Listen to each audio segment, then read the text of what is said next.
देखिए परमात्मा चाहता है कि आप धरती के अंदर धरती का संवारे, उसे बीज डालें, उसके पश्चात बारिश करना मेरा काम है। उसके बाद आप उस खेती को संभालते रहे, फल को अंकुरित करना, उस बीज को अंकुरित करना मेरा काम है। इसको संभालते चले, आगे इसके पश्चात परमात्मा ही उसके ऊपर फल फूल लगा देता है और देखेगा कि एक हम बीज बोते हैं, एक आम की गुठली बोते हैं, कितना हमें दे देता है।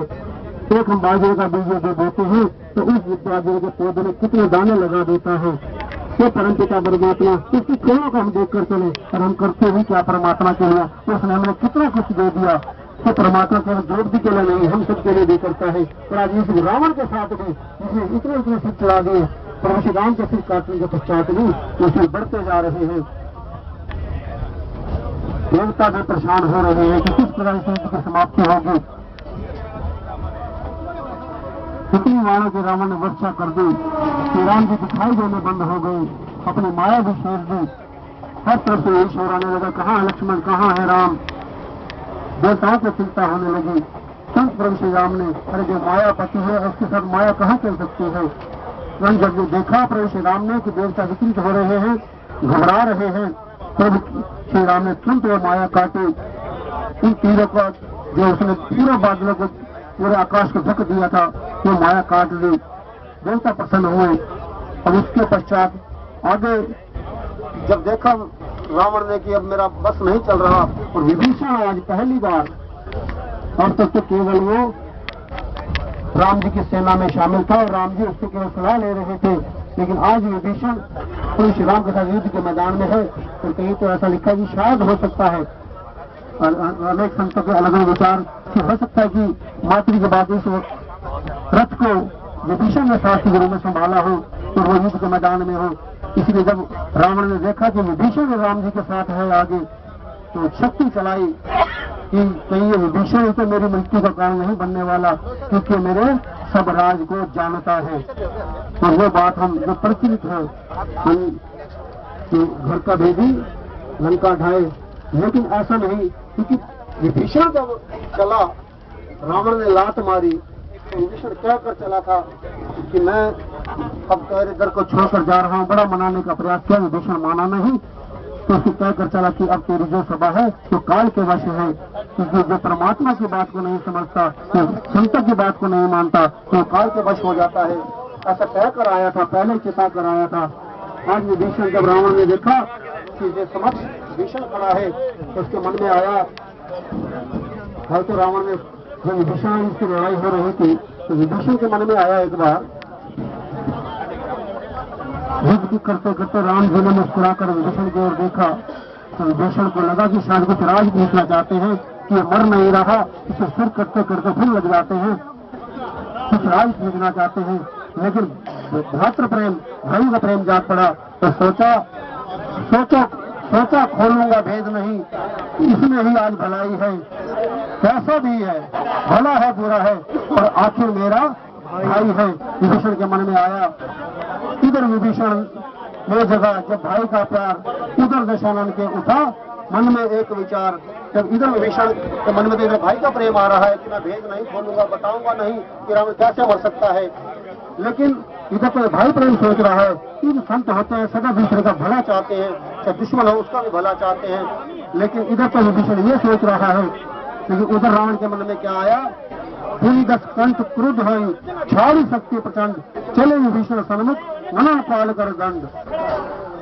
रावण ने जब विभीषण को आगे देखा तो शक्ति छोड़ दी विभीषण के ऊपर कि यही मुझे लगता है कि मेरा भेद खोल रहा है, यही बता रहा है। उसके मन में ऐसा चल रहा है क्योंकि दुष्ट व्यक्ति सदा दूसरे का बुरा चाहता है। तो मानस सिखाती है कि दूसरे का बड़ा परद्रोह कभी सोचना नहीं चाहिए, करना नहीं चाहिए। जो परद्रोह करता है, दूसरे का बुरा सोचता है या करता है, उसका पहले अपना बुरा हो जाता है। अरे माचिस से दूसरे को बाग में जलाती है, पहले उसको सम जलना पड़ता है, तन राख हो जाता है, लेकिन उसके बाद किसी दूसरे को जलाती है। हम जब दूसरे का बुरा करने चाहते हैं, सोचते हैं, उससे पहले बुरा हमारा तैयार होता है। इसलिए मानव सिखाते हैं कि परद्रोह हमें करना नहीं चाहिए, दूसरे का बुरा सोचना भी नहीं चाहिए। रावण क्या सोच रहा है कि मेरे भेदों का जानकर केवल इस जगह विभीषण है, इसलिए मृत्यु का भी मेरी हो सकता यही एक कारण है। पहले इसी को मारूं तो जीवन निर्भय हो जाएगा, फिर तपसी तो क्या गिनती में ब्रह्मा तक न मुझे मार पाएगा। छोड़ा भाई की तरफ शक्ति बाण तत्काल, कभी बीच में आ गए कौशल्या के लाल। क्योंकि अभी हमने यहाँ चौपाई का अध्ययन किया। आवत देखी शक्ति अति घोरा, पुनः आरती भंजन पन मोरा, सूरत विभीषण पाछे मेला, सन्मुख राम सेहु से खेला। तो यहाँ पर लिखते हैं छोटा भाई की तरफ शक्ति बाण, छोड़ा भाई की तरफ शक्ति बाण तत्काल, कभी बीच में आ गए कौशल्या के लाल। प्रभु श्री राम ने वो बातचीत कर दी किसी विधि से सुनकर आया था। श्रवण सुबह सुनी आए हो प्रभु भंजन भोले, त्राहि त्राहि आरत शरण सुखद रघुवीर सियावर रामचंद्र पद जय शरणम शंकर हरि ओम जय जय श्री राम। विभीषण सुनकर आया था हनुमान जी से, तो संत की बात पर सुनकर विश्वास करके आया था। सुनते हम भी हैं संतों की बातों को, इस मानस की बातों को। संतों को तो मानते हैं, माता पिता को तो मानते हैं, संतों की नहीं मानते। ग्रंथ को तो मानते हैं, ग्रंथों में लिखी हुई अच्छी बात को नहीं मानते। जब इनकी मानने लग जाएंगे, अपने माता पिता की मानने लग जाएंगे, क्योंकि माता पिता के दुश्मन होते नहीं, माता पिता से बढ़कर कोई देवता नहीं। फिर बताना हमारे पूजने, हम गुरु जी को पूजने जाएं, हम कई मंदिर में जाएं, लेकिन उससे पहले बैठे घर में माता पिता का जरूर सम्मान करें, उनका आदर करें, उनकी पूजा करें। क्योंकि जिन माता पिता ने हमें शरीर दिया, ये मानव तन दिया, ये माता पिता के बगैर संभव नहीं। उनका बहुत बहुत धन्यवाद करते हुए उनको पूरा आदर देते हुए चलता रहना चाहिए। और इसी प्रकार वो भी श्री राम, क्योंकि सबको पता है कि जब उनकी शरणागत आ जाता है वो उसकी रक्षा करते हैं। और आज इसी बात को सुनकर विभीषण आया था हनुमान जी के मुखारबिंद से, तो इसी विश्वास के साथ अर्जुन के मैदान में है। और आज राम जी ने जब देखा कि इसी का भाई रावण ने इस पर शक्ति छोड़ी है, तो उसको पीछे कर दिया और स्वयं आगे आ गई और वो शक्ति अपने ऊपर झेल ली। ऐसे हमारे प्रभु करुणानिधान है। आप जीवन में हम भी देख सकते हैं, जब जब ये संकट आता है हम परमात्मा को याद करते हैं, परमात्मा से प्रार्थना करते हैं, हमारा वो संकट टल जाता है। तो कैसे टलता है? ये दिखा रहे हैं कि विभीषण का संकट आने लगा, यहाँ तक कि भाई ने शक्ति मारी, लेकिन प्रभु स्वयं आगे आ गए। वो संकट अपने भक्तों की रक्षा करने के लिए तो सब आगे आ जाते हैं, वो अपने ऊपर वार झेल लेते हैं। युद्ध के मैदान में महाभारत के जब देखा कि भीष्म पितामह अर्जुन पर तीर बरसाए जा रहे हैं, अब तो बस चलने वाला नहीं, भगवान कृष्ण ने नीचे उतरकर वही रथ का पहिया उठा ही लिया अपने भक्त की रक्षा करने के लिए। ये दृश्य हमें विश्वास दिलाते हैं, हमारा विश्वास जगाते हैं कि हमें उस परमपिता परमात्मा पर पूरा विश्वास करना पड़ेगा। जब समर्पण कर देंगे, पूरा विश्वास परमात्मा पर हो जाएगा, तो ये फिर हमारी रक्षा अवश्य करेगा।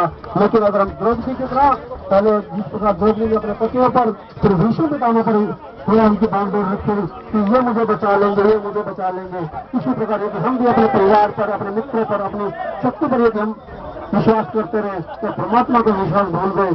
परमात्मा कहता है पहले तो और पर विश्वास कर लो, जब नंबर आए मेरा तो फिर मुझे याद करना, मैं हमेशा तैयार खड़ा हूँ।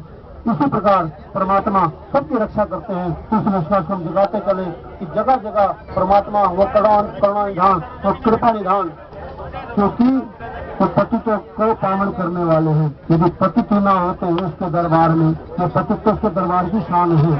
यदि पतित्व ना होते तो उनको पतित पावन कहता कौन? कि हम पतितों की भी वो लाज है कि वो हमारी वजह से उनको लोग पतित पावन कहते हैं। जब यहाँ पर जब शक्ति छोड़ी, प्रभु श्री राम ने अपने को शक्ति ले ली, तो प्रभु श्री राम को थोड़ी मूर्छा आई, क्योंकि लीला कर रहे हैं।